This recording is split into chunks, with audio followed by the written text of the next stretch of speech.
Jadi kalau kamu hidup kamu sudah bertautan dengan Allah semuanya indah.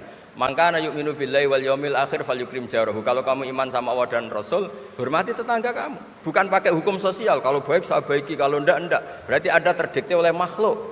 Terdiktelah oleh Allah Subhanahu wa taala yang suruh supaya kita selalu baik. Nabi mencontohkan ada 3 tetangga. Satu punya 3 hak, yaitu dia muslim, dia kerabat kamu, dia tetangga kamu. Yang 2 punya 2 hak. Dia muslim, dia tetangga kamu, tapi tidak keluarga kamu. Yang 1 punya 1 hak. Dia tidak muslim, tidak kerabat, tapi itu tetangga kamu, yaitu non muslim. Juga harus baik. Suatu saat Khalilur Rahman Ibrahim ditemani orang Majusi, umurnya 70 tahun. Cerita ini ada di Ihya, di Ar-Risalah Al-Qusyairiyah. Saya minta makan kali ini saja. Kata Khalilur Rahman Ibrahim, hatta tuslima, kamu harus Islam dulu. Terus orang ini putus asa.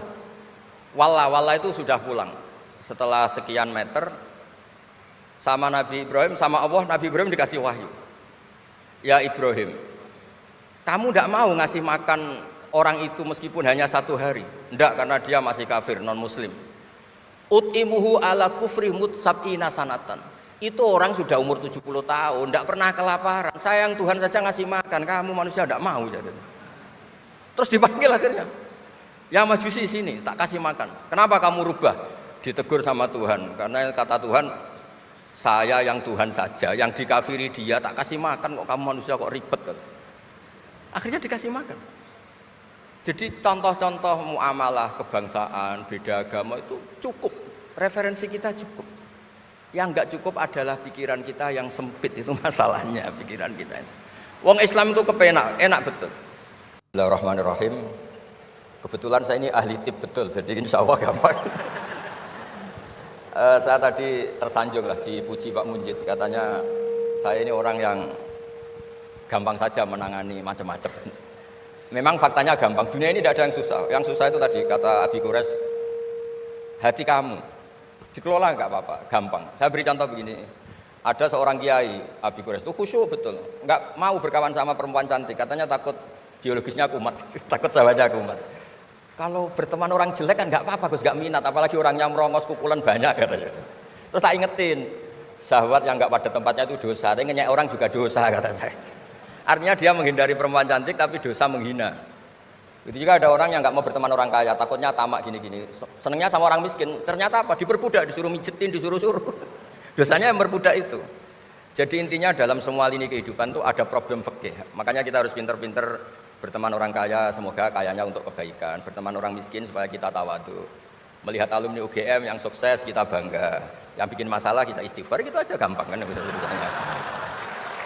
Artinya kiai juga sama. Kiai itu punya alumni yang jadi kiai, alhamdulillah. Yang enggak jadi kiai problem, ya kita istighfar semua di semua kehidupan kita. Nah, kata bapak, ini bapak saya. Kalau pagi-pagi Abi Quraisy itu ada orang nyun sewu, orang miskin, sholatnya pas-pasan, pakai celana pendek, pagi-pagi rokok di warung. Bapak itu mesti bilang gini, Hak, aku sing kiai ra mesti sebahagia itu. Sudah marung nggak punya uang, ngutang, itu nyingkrang bahagianya, masya Allah. Itu kata bapak, itu rahmatnya Allah. Orang nggak punya karya, nggak punya prestasi sebahagia itu, jangan diganggu. Selama ini kita sebagai akademisi, sebagai dosen juga ikut salah, melahirkan satu faham, bahagia itu kalau jadi dosen, bahagia itu kalau jadi rektor, jadi menteri. Sehingga orang itu tidak kok berbahagia dengan kesehariannya. Padahal orang seperti itu, sering saya ketemu orang nganggur itu. Wah enak Gus dadi wong nganggur lha piye? Dadi menteri dikongkon presiden, dadi pejabat esuk kudu ngantor, dadi wong biasa enak wae turu-turu wae ngopi-ngopi gitu. Intinya bahagia seperti ini tidak usah dibatalkan, biar aja tetap bahagia seperti itu. Karena kalau kamu jadi dosen, nyanyi Anda di UGM juga kamu nggak mau. Jadi itu penting, lola kebahagiaan itu penting. Jadi ini Mbak Aida, Mbak Aji, semuanya harus dilatih lah, bahagia itu dilatih. Syukur-syukur model wali ya, terus sujud, terus sungkem di Allah. Kalau nggak model wali ya dilatih yang gampang-gampang. Saya teringat konflik itu dimulai dari tersinggung. Saya ulang lagi, konflik itu dimulai dari tersinggung. Saya punya sekian khazanah tentang lola tersinggung. Saya berkali-kali cerita itu. Suatu saat Imam Syafi'i didatangi orang, cium tangan, terus hormat. Setelah itu orangnya menghujat. Dilaporkan sama santrinya, itu orang yang tadi nyium engkau, di luar menghujat engkau, menghina engkau. Imam Syafi'i tertawa-tawa, baguslah saya wibawa, di depan saya agak berani. Enteng saja, dianggap enteng saja. Enggak kok, wah itu khianat, itu munafik enggak. Alhamdulillah saya wibawa, buktinya di depan saya tidak berani. Nah, ini tip Bu Rektor, kalau ada yang ngerasain jenengan di luar, alhamdulillah di depan saya tidak berani. Jadi enteng saja. Diceritain lagi, orang separuh dari kampung ini nggak suka jenengan Imam Syafi'i karena engkau terlalu ngendikan hak. Baguslah, kalau nggak suka saya berarti nggak ngutang saya. Yang masalah tuh yang suka-suka itu bisik-bisik minta-minta. Jadi dianggap enteng saja. Kalau Anda sudah bisa ngelola konflik seperti itu, ringan saja. Ada lagi ulama disuruh ke tetangganya. Setelah datang ke rumahnya, irji falah hajata libik. Sudah, kamu kembali, saya tidak butuh kamu. Setelah sampai rumah dipanggil lagi, ya saya jadi butuh kamu, silahkan ke rumah. Datang lagi sampai 3 kali. Dan setiap dari 3 itu ulama tadi senyum, senang puas sekali. Akhirnya pemuda tadi tanya, engkau saya bully, saya kerjain kok tetap senang ceria. Sampai 3 kali. Ayo datang ke rumah saya. Setelah sampai rumahnya, sudah pulang aja, saya tidak butuh kamu. Setelah di rumah dipanggil lagi, Pak Yai jadi acara di rumah saya. Setelah di rumahnya, sudah saya tidak butuh kamu, pulang. Sampai 3 kali. Dan fikul lil marroh, di fitil kal marroh, di semua itu beliau senyum, senang menikmati. Terus tanya pemuda tadi, kenapa engkau tetap senyum-senyum menikmati? Saya ini penghamba Allah sejati, senang saya sama ajarannya Allah, disuruh menghormati tetangga. Kamu tetangga saya, minta saya datang ya datang, puas kamu nyuruh saya pulang ya saya pulang. Alhamdulillah saya jadi hamba Allah yang baik, ngikuti perintah Allah, hormat tetangga, kata dia. Sama kita di Indonesia gitu, kalau Anda tidak sepaham dengan presiden atau dengan bupati, perintah Allah itu hubungan dengan mereka baik, cocok tidak cocok harus baik, itu perintah Allah. Jangan yang cocok jika kita membebek, tidak punya prinsip, tidak punya ideologi. Saya diundang di sini, kalau nuruti nafsu saya tidak cocok, kiai kok diatur-atur. Tapi perintah Allah disuruh menghormati kawan, kata Rasulullah di sebuah hadis, inna min abaril birri silatar rajul ahla wuddi abih. Kebaikan tertinggi itu adalah berkawan baik sama teman bapaknya. Saya ini dekat sekali sama Profesor Zaini Dahlan, sehingga harus hormati putrinya. Sebetulnya wajib hormat itu dosen UGM, kalau enggak dipecat kan. Tapi saya punya konstitusi sendiri. Jadi kalau hidup kamu sudah bertautan dengan Allah, semuanya indah. Maka yu'minu billahi wal yaumil akhir falyukrim jarahu. Kalau kamu iman sama Allah dan Rasul, hormati tetangga kamu. Bukan pakai hukum sosial, kalau baik saya baiki, kalau enggak. Berarti Anda terdikte oleh makhluk, terdiktelah oleh Allah Subhanahu wa taala yang suruh supaya kita selalu baik. Nabi mencontohkan ada 3 tetangga. Satu punya 3 hak, yaitu dia muslim, dia kerabat kamu, dia tetangga kamu. Yang 2 punya 2 hak. Dia muslim, dia tetangga kamu, tapi tidak keluarga kamu. Yang 1 punya 1 hak. Dia tidak muslim, tidak kerabat, tapi itu tetangga kamu, yaitu non muslim. Juga harus baik. Suatu saat Khalilur Rahman Ibrahim ditemani orang Majusi, umurnya 70 tahun. Ceritanya ada di Ihya, di Ar-Risalah Al-Qusyairiyah. Ya meskipun ini tidak bidang Pak Munjid, tapi referensinya saya sebut sebagai penghormatan pada UGM. Kamus keren, masa ngomong tanpa referensi. Nah, itu nanti ini pasar gelap kata beliau. Kalau ada kiai yang referensinya tidak banyak, kata beliau pasar gelap katanya. Saya minta makan kali ini saja. Kata Khalilur Rahman Ibrahim, hatta tuslima, kamu harus Islam dulu. Terus orang ini putus asa. Wala itu sudah pulang. Setelah sekian meter, sama Nabi Ibrahim, sama Allah, Nabi Ibrahim dikasih wahyu. Ya Ibrahim, kamu tidak mau ngasih makan orang itu meskipun hanya 1 hari. Tidak, karena dia masih kafir, non muslim. Ut'imuhu ala kufri sab'ina sanatan. Itu orang sudah umur 70 tahun, tidak pernah kelaparan. Sayang Tuhan saja ngasih makan, kamu manusia tidak mau. Jadi. Terus dipanggil akhirnya. Ya Majusi sini, tak kasih makan. Kenapa kamu rubah? Ditegur sama Tuhan. Karena kata Tuhan, saya yang Tuhan saja, yang dikafiri dia, tak kasih makan kok, kamu manusia kok ribet. Akhirnya dikasih makan. Jadi contoh-contoh muamalah kebangsaan, beda agama itu cukup. Referensi kita cukup. Yang enggak cukup adalah pikiran kita yang sempit, itu masalahnya pikiran kita. Wong Islam itu kepenak, enak betul. Saya punya saudara, punya keluarga, saya tadi cerita Pak Kures. Wah itu haternya banyaknya bukan. Tapi bilang ke saya, udah Gus kita sama-sama wali. Syaratnya wali itu hanya 2, dicintai banyak orang atau dihujat banyak orang. Kalau dihujat banyak orang itu ngilangi dosa kan. Islam itu enak, dicintai orang ya ibadah, dirasani orang ngilangi apa? Dosa. Maka kamu jadi dosa. Tenang saja. Kalau mahasiswa senang energi kebaikan, kalau tidak senang ngurangi dosa kan enak kan? Monggo jenengan milih mana? Milih banyak pecinta apa banyak yang membenci. Tapi apapun itu terus kembali ke Pak Kures tadi. Yang semuanya dari semua itu adalah Allah Subhanahu wa taala. Kalau kamu nyari ridhonya Allah, enteng semua kan? Sudah enteng betul. Menyabari orang yang menyinggung itu ya ibadah. La taghdab farad dadam iraron faqala la taghdab. Tersinggung enggak marah itu ibadah. Wal kadhiminal ghaidh. Jadi itulah yang harus kita latih, saya itu sering ijtihad ya, bukan dengan makna yang mutlak ijtihad biasa.